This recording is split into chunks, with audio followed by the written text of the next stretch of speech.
Hello dear, आज हम इस वीडियो में देखने वाले हैं इंस्टेंट कफ रेमेडी। तो यहाँ पे मैंने 4 कैप वाले लौंग लिए और एक हरी इलायची ली है। तो हम लौंग और इलायची को बिल्कुल कोयले की तरह से जला देंगे, बिल्कुल ही काला काला कर लेंगे। तो आप देख सकते हो कि हमने लौंग को ऐसे जला के बिल्कुल काला कोयले की तरह कर लिया। बिल्कुल इसी तरीके से हम हरी वाली इलायची को भी ऐसे जला के कोयले की तरह कर लेंगे, बिल्कुल ही काला काला।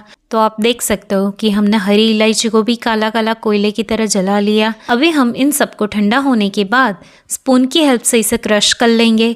तो ये क्रश हो जाने के बाद इसमें जिंजर जूस 1 टेबलस्पून और half table spoon honey add कर लेंगे। सबको अच्छे से मिक्स कर लेंगे और आप इसे इंस्टेंट ही कंज्यूम करना, इसे स्टोर करके नहीं रखना।